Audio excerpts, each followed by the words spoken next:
Puji Tuhan, saudara yang terkasih, firman Tuhan pada pagi hari ini saya ambil di dalam kitab Matius pasal yang kedua ayat 1 sampai dengan ayat yang ke-12.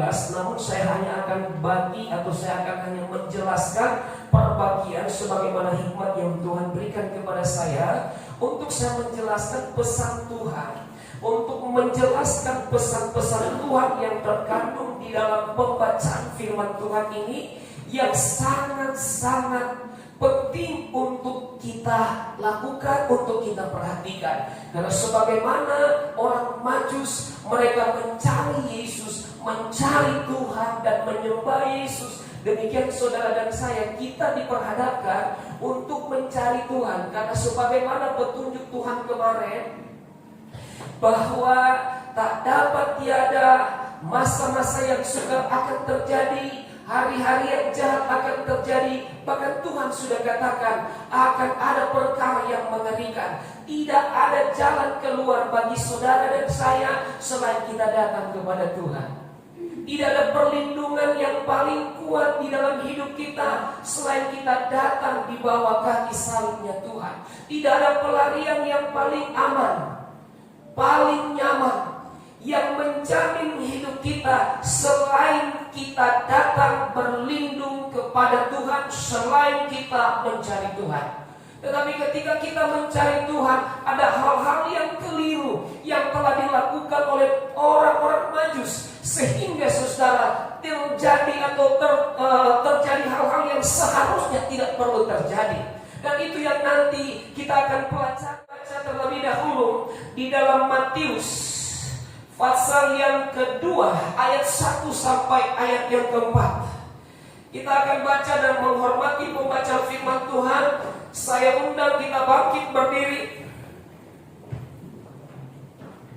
Mari sama-sama kita baca 1, 2, 3. Sesudah Yesus dilahirkan di Bethlehem di tanah Yudea pada zaman Raja Herodes, datanglah orang-orang Majus dari timur ke Yerusalem dan bertanya-tanya, di manakah dia, raja orang Yahudi yang baru dilahirkan itu? Kami telah melihat bintangnya di timur dan kami datang untuk menyembah dia. Ketika Raja Herodes mendengar hal itu, terkejutlah ia beserta seluruh Yerusalem. Maka dikumpulkannya semua imam kepala dan ahli-ahli Taurat bangsa Yahudi, lalu dimintanya keterangan dari mereka di mana Mesias akan dilahirkan. Terima kasih sudah bersama-sama dengan saya untuk membacakan kebenaran firman Tuhan. Perjalanan daripada orang-orang Majus, mereka berasal katanya dari timur, menuju ke satu negeri yang namanya Yerusalem untuk mencari Yesus dan menyembah Yesus di sana. Bapak Ibu Saudara yang terkasih, ini ada juga memiliki pengertian rohani bagi saudara dan saya, di mana gereja Tuhan akan mengalami situasi penuaian besar-besaran. Yang kalau Anda sering dengar, saya suka mengucap dengan istilah kegerakan besar. Istilah kegerakan besar ini saudara, di mana terjadi penuaian besar-besaran, kebangunan rohani besar-besaran, mujizat Allah yang dahsyat, yang luar biasa, itu akan terjadi bahkan berlipat kali ganda kuasa yang akan Tuhan nyatakan pada waktu kegerakan besar. Jadi kegerakan besar ini sering diistilahkan juga dengan Yerusalem. Jadi menuju kegerakan besar. Dan kedua, menuju Yerusalem yang baru.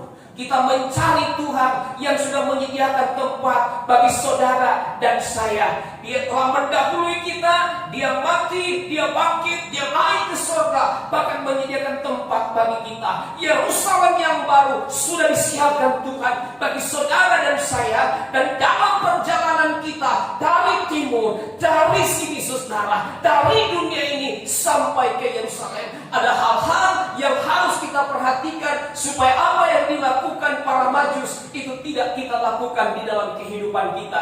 Ada kesalahan-kesalahan yang satu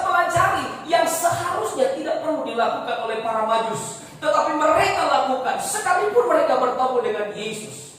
Tetapi sebenarnya hal-hal itu tidak perlu mereka lakukan, tidak perlu ditimbulkan, tidak perlu ada. Nanti kita akan pelajari apa hal-hal yang terjadi.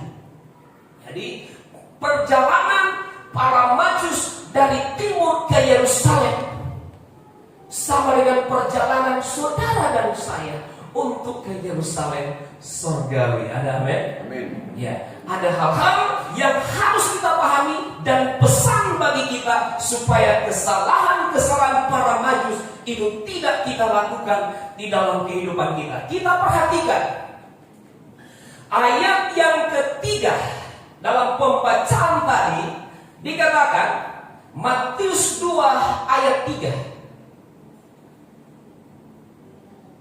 Matius 2 ayat 3. Matius 2 ayat 3. Iya. Ketika Raja Herodes mendengar hal itu, Ya. terkejutlah ia beserta seluruh Yerusalem. Ya, terima kasih. Ketika Raja Herodes mendengar hal itu, tentang apa? Tentang pertanyaan daripada para Majus yang mempertanyakan ayat 2. Di manakah dia, raja orang Yahudi yang baru dilahirkan itu?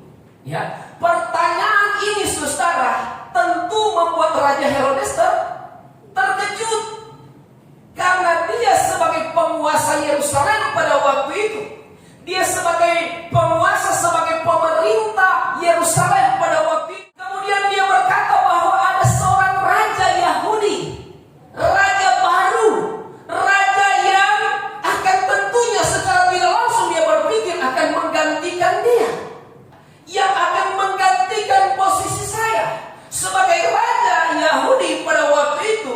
Otomatis saudara, Raja Herodes terkejut.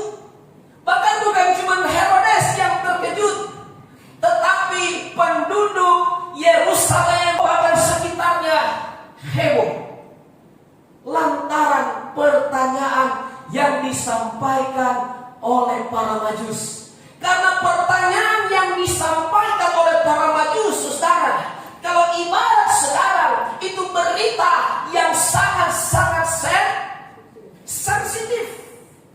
Berita yang sangat sensitif, saudara, itu akan dapat menimbulkan kehebohan.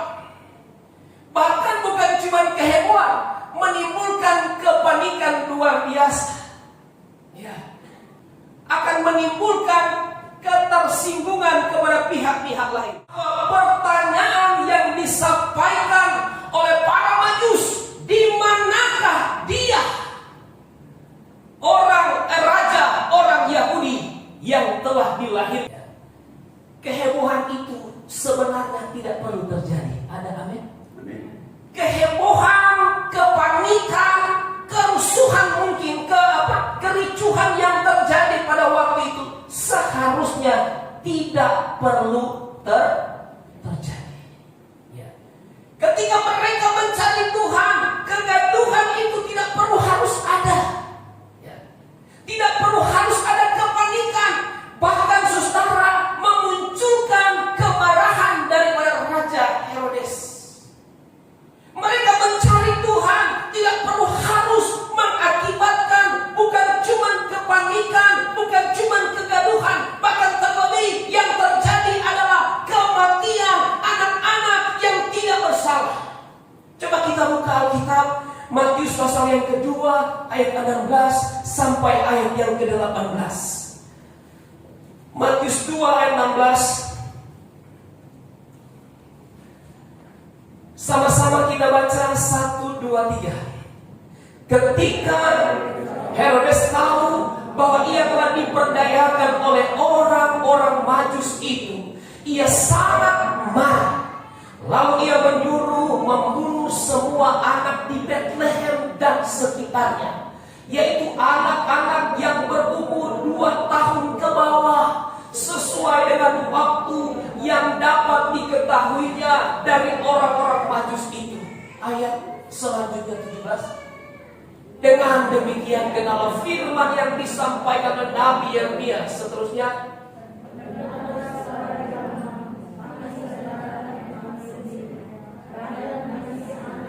Dan ia tidak mau dihibur sebab mereka tidak ada lagi.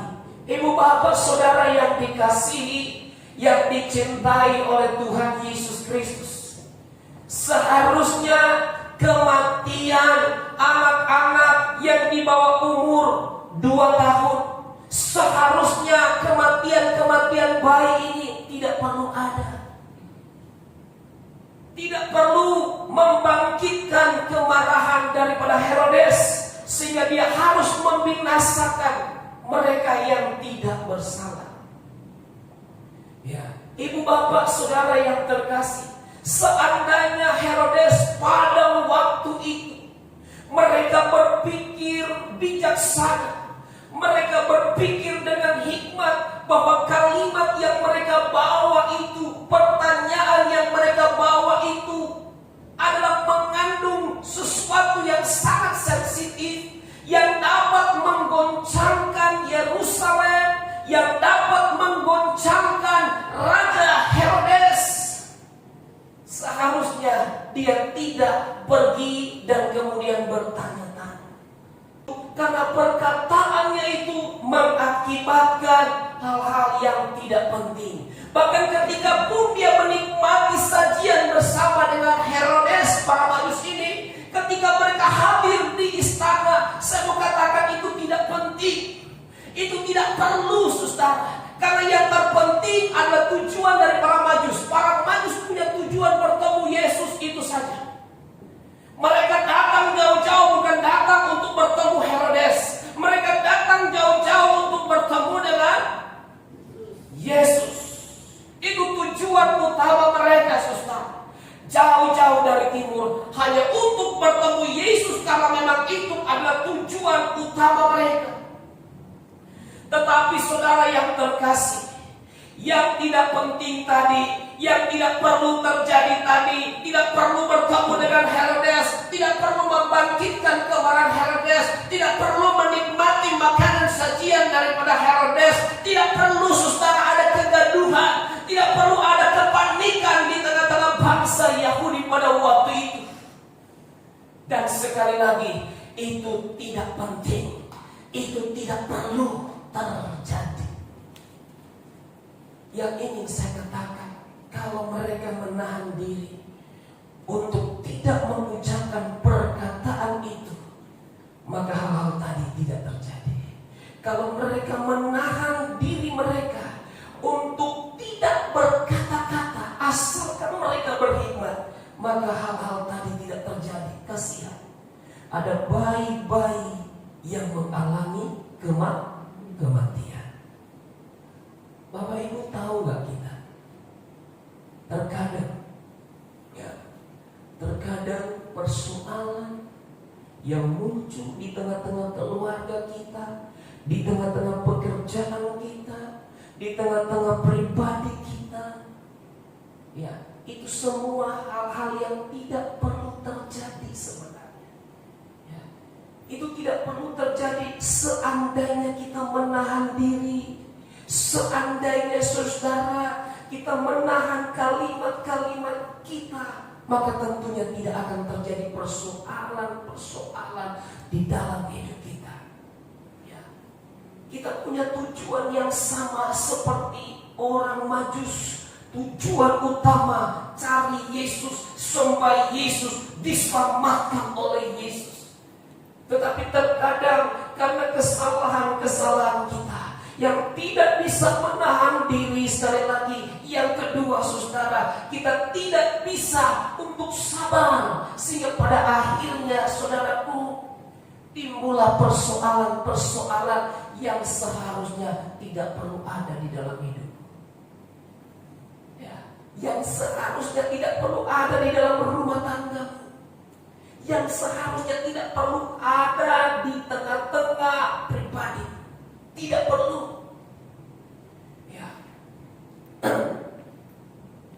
Kalau kita bertindak bijak, kalau kita bertindak dengan penuh hikmat, saya yakin tidak akan muncul itu persoalan-persoalan tadi. 2021, 2020 sudah kita lupakan. 2021 kita mau mencari Tuhan. Tuhan bilang kamu harus cari Tuhan. Tuhan bilang kita harus melekat kepada Tuhan. Mereka yang melekat kepada Tuhan, Tuhan janji Tuhan akan luputkan. Tuhan janji Tuhan akan mendengar doa-doa mereka. Coba kita lihat Mazmur 91 ayat 14. Ayat 14 dalam terjemahan lama. Maka oleh sebab ia rindu akan daku, maka aku akan meluputkan dia. Oh, sebab ia rindu akan daku. Kalau terjemahan baru bilang apa? Oleh sebab hatinya melekat kepadaku, aku akan meluputkannya. Terus, dan aku menaruhkan dia pada tempat yang tinggi, oleh sebab diketahuinya akan namaku. ayat 15 coba. Ayat 15. Apabila ia berseru Ya. kepadaku, Apabila ia berseru kepadaku, maka aku akan menyahut kepadanya. aku akan menyahut kepadanya. Terjemahan baru bilang aku akan menjawab. Terima kasih, sampai di situ saja. Ya, Tuhan bilang cari dia. Ya, ketika kita cari dia, saudara, haleluya, firman Allah katakan Tuhan luputkan. Tuhan katakan aku akan menjawab ketika dia berseru kepadaku. Jadi kita punya tujuan yang sama. Kita butuh Tuhan. Kita harus cari Tuhan. Kita tinggalkan Tuhan kita salah sendiri. Kita tidak mau cari Tuhan. Kita seperti membinasakan diri kita sendiri. Kita harus cari Tuhan. Apapun itu kita perlu cari Tuhan. Firman Allah katakan cari Tuhan maka kamu hidup. Engkau tidak cari Tuhan kau akan mati. Engkau cari Tuhan engkau luput, kata firman Allah. Engkau tidak cari Tuhan tidak ada keluputan. Engkau cari Tuhan, Tuhan akan menjawab engkau. Engkau tidak cari Tuhan tidak ada jawaban daripada Tuhan. Ingat, semua ini diatur oleh Tuhan. Semua ini dalam kendalinya Tuhan. Tuhan yang mengendalikan. Bukan cuma hidupmu, tetapi alam semesta, surga dan bumi di bawah kendali Tuhan. Kalau surga dan bumi di bawah kendali Tuhan kita Yesus Kristus, bagaimana mungkin dia tidak bisa mengendalikan kehidupanmu, masa depanmu, hari-harimu? Janji Tuhan 2021 ini tidak mungkin. Tuhan terlalu sanggup untuk mengendalikan hidup kita. Ya, kita perlu cari Tuhan. Mereka yang acuh tak acuh dengan Tuhan, firman Allah akan tergenangkan. Firman Allah kalau sudah bilang begitu akan terjadi. Ya, mereka akan ditertawai oleh Tuhan. Sebab ketika aku menyahut, engkau mengabaikan.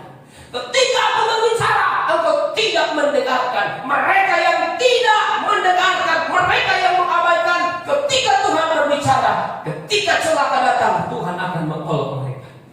Yesaya pasal pertama di situ bisa dikatakan. Jadi saudaraku, kita punya tujuan yang sama. Kita cari Tuhan. Kita punya visi yang sama.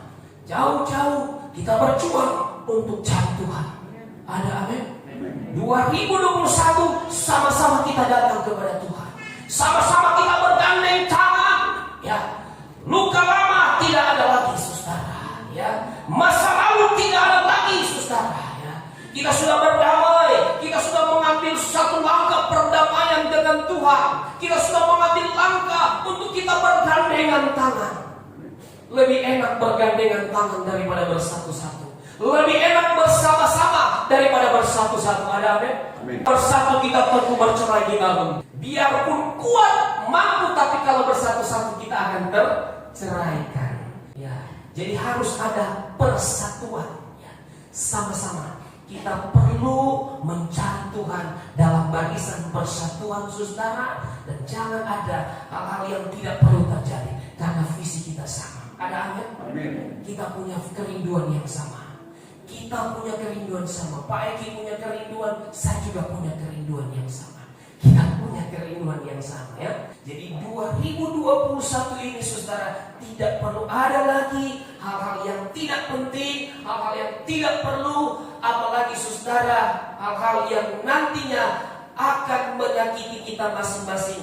Kita lupakan semua masa lalu, kita arahkan pada masa depan. Kita mau berjalan dengan hikmat dan kebijaksanaan. Amin. Pesan pertama untuk tahun baru ini, kita bergandengan tangan, saudara.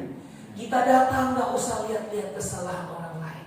Tidak usah, saudara, karena semua orang ada kesalahan, semua orang pasti ada kekurangan. Seperti yang suka Ibu Lili bilang sama saya, yaitu setiap orang gak usah lihat dia punya masa lalu, lihat dia punya masa sekarang dan masa depan. Amin. Ya, setiap orang punya masa lalu kelam. Jangankan kita, orang Paulus aja punya masa lalu yang buruk. Ada, amin.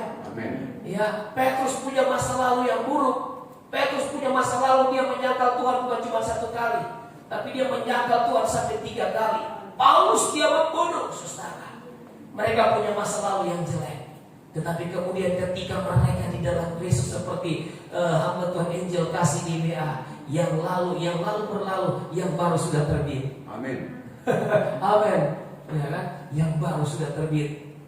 Jadi yang pertama, pesan untuk tahun baru kita bergandengan tangan untuk mencari Tuhan seperti orang Majus yang mencari Tuhan. Kelalaian, kesalahan mereka nggak perlu kita perhatikan, tapi fokus mereka mencari Tuhan, saudara. Ada kegaduhan yang sudah sempat mereka timbulkan, tetapi tetap mereka fokus untuk mencari Tuhan sampai akhirnya mereka ketemu dengan Tuhan. Demikian juga sampai kita ketemu dengan Yesus di Yerusalem yang baru.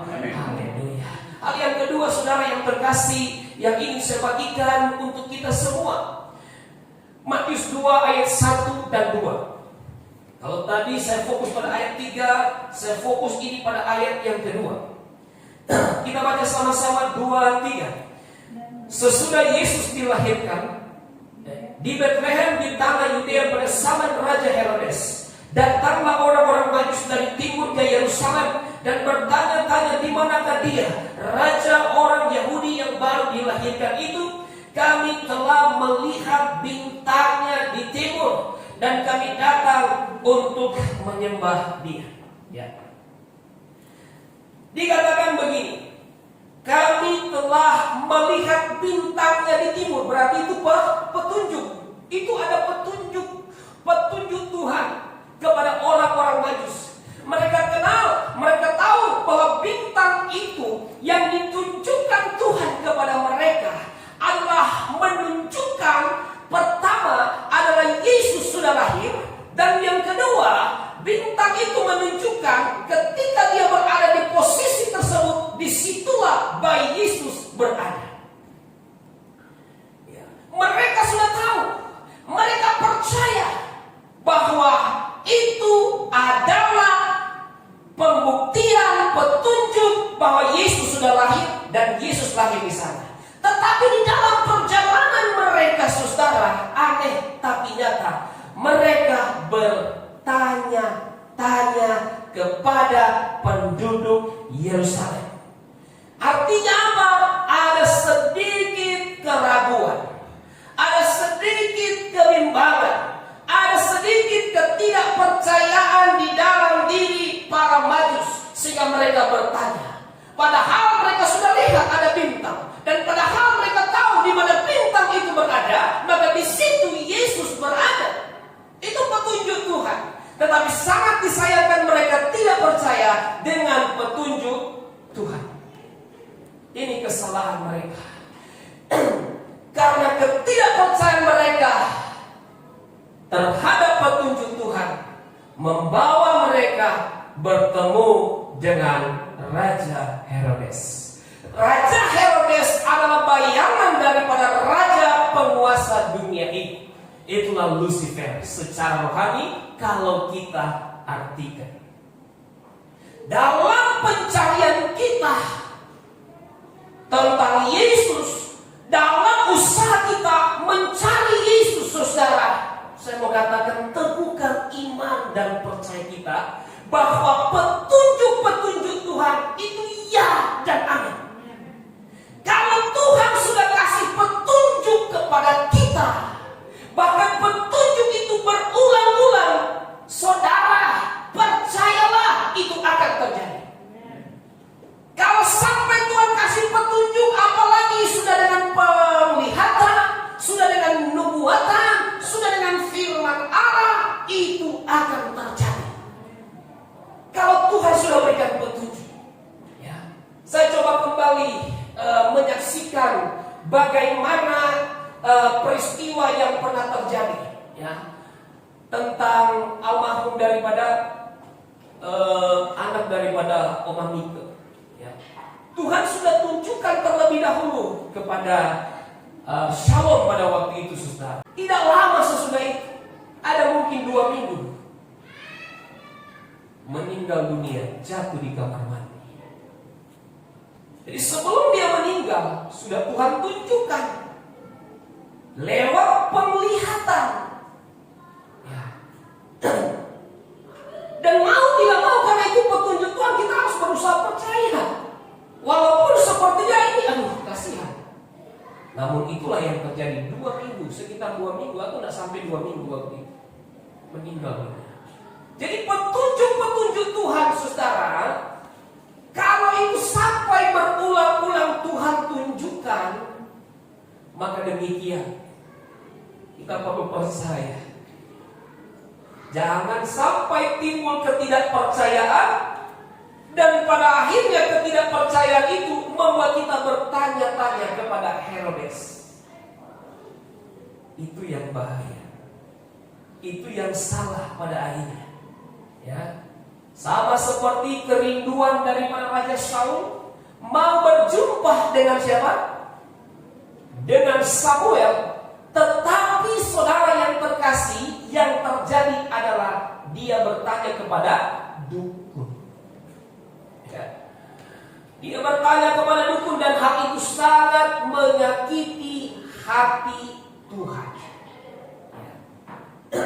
Oleh karena itu, di dalam pengiringan kita mencari Tuhan 2021 dan seterusnya, ada petunjuk-petunjuk Tuhan, apalagi petunjuk Tuhan melalui nubuatan, melalui penglihatan, sudah diteguhkan dengan isi firman Allah. Tak ada alasan untuk kita tidak percaya. Kita bersyukur karena penglihatan, karena nubuatan itu karunia Allah, manifestasi Tuhan untuk memberikan kita petunjuk. Sekali lagi, memberikan kita petunjuk sama seperti para majus diberikan petunjuk oleh Tuhan. Dan petunjuk itu tepat. Ketika mereka sampai di tempat itu, mereka lihat bintang ada di situ. Petunjuk yang Tuhan berikan tepat ketika kita lakukan itu. Ya, kalau Tuhan tunjukkan kemarin, ya, seperti nubuatan kemarin, ya, akan banyak hal-hal yang bahkan lebih besar yang akan terjadi 2021 ini. Kemudian Ibu Lili juga WA sama saya seperti ini, Pak, sepertinya sama mirip seperti nubuatan tadi. Ya, seperti demikian Bapak Ibu. Sekali lagi, petunjuk Tuhan, kalau Tuhan tunjukkan demikian, maka ada maksud Tuhan bagi kita untuk lebih taat kepada Tuhan. Ya. Tuhan tidak mau bencana musibah itu terjadi dalam hidup kita. Tuhan inginkan kita diluputkan. Ya, karena kadang-kadang kalau tidak petunjuk kita anggap remeh. Ya, kadang firman Allah sudah berulang-ulang kali disampaikan, kita masih abaikan. Tetapi Tuhan kasih tunjuk lewat penglihatan anak Tuhan, hamba Tuhan, untuk memberikan keyakinan bahwa hal itu akan terjadi. Ya, bahkan pada waktu beberapa hari yang lalu, waktu Ibu Ami nubuat di sini, sorenya terjadi, saudara. Ya kan? Itu petunjuk-petunjuk Tuhan. Makanya Alkitab katakan tentang petunjuk Tuhan, sesungguhnya tidak ada nubuat oleh dorongan manusia tanpa dorongan Roh Kudus. Ya. Tuhan sampaikan. Namun sekali lagi, kita diberikan kesempatan oleh Tuhan untuk menguji nubuatan dan penglihatan itu. Ya. Dari mana kita tahu bukan dari Tuhan? Dan dari Tuhan kita akan lihat dia terjadi atau tidak. Kalau dia terjadi, itulah dari Tuhan. Itu yang disampaikan oleh Bapak Pendeta almarhum WHKU kepada kami. Bahwa bagaimana kita tahu nubuatan itu dari Tuhan, penglihatan itu dari Tuhan ketika kita lihat hal itu terjadi. Ya, maka dari itu saudara yang terkasih, kita yang diberikan karunia petunjuk oleh Tuhan, kita yang diberikan karunia-karunia oleh Tuhan, perlu ada hubungan istimewa dengan Tuhan. Supaya ketika Tuhan inginkan sesuatu ditunjukkan kepada kita, kita dapat connect. Tidak ada gangguan daripada roh Herodes, sehingga kita bisa menyampaikan kebenaran yang kita lihat yang tidak dapat disangsikan. Ada amin? Haleluya. Jadi jangan ragukan dengan petunjuk Tuhan, tetapi bersyukurlah kalau ada petunjuk Tuhan yang akan membawa kita kepada keluputan. Yang terakhir, Matius 2 ayat 12. Sama-sama kita baca kembali 2-3. Dan karena diperingatkan dalam mimpi supaya jangan kembali kepada Herodes, maka pulanglah mereka ke negerinya melalui jalan lain. Para Majus diperingatkan untuk tidak kembali kepada jalan yang semula. Sebab jalan semula ada keonaran. Jalan yang semula ada kepanikan, ada ketegangan, bahkan ada ancaman bagi bayi Yesus Kristus itu dibinasakan oleh Herodes.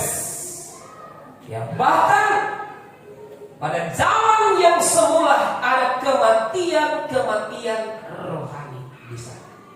Oleh karena itu, dalam perjalanan 2021, sebagaimana orang Majus berjalan dari timur ke Yerusalem, kita berjalan dari dunia ini sampai ke Yerusalem yang baru. Saudaraku, jangan kembali kepada jalan semula.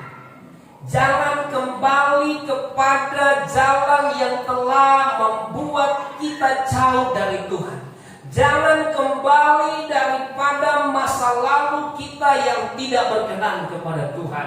Jangan kembali kepada hidup kita yang lama yang tidak berkenan kepada Tuhan. Sebab ketika kita kembali kepada hidup yang lama, cara-cara yang lama, maka di sana ada keonaran, di sana ada kegebuhan, bahkan di sana ada roh si pembinasa. Itu roh Herodes, itulah Lucifer, saudara. Maka daripada itu, jangan kembali kepada jalan yang lama. Tetap berjalan pada jalan yang sudah Tuhan tunjukkan kepada kita. Sebab dialah jalan, kebenaran, dan hidup untuk membawa hidup yang kekal, berjumpa dengan Dia di Yerusalem baru. Tuhan Yesus memberkati.